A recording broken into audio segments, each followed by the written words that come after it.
Hello everyone. King Misizulu will officially get his certificate from President Cyril Ramaphosa on Saturday, 29 October, but Misizulu's uncles will still not recognize him. They will also not bless the ceremony.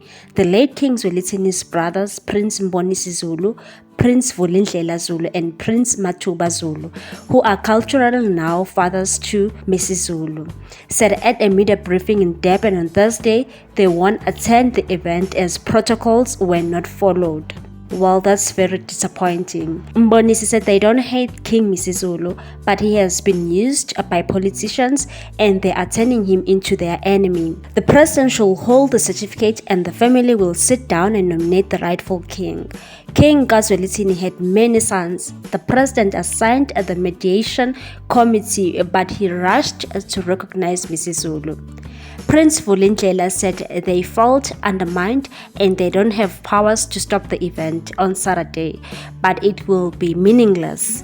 Meanwhile, government's plans for the coronation, which will be the first in 51 years, are shaping up.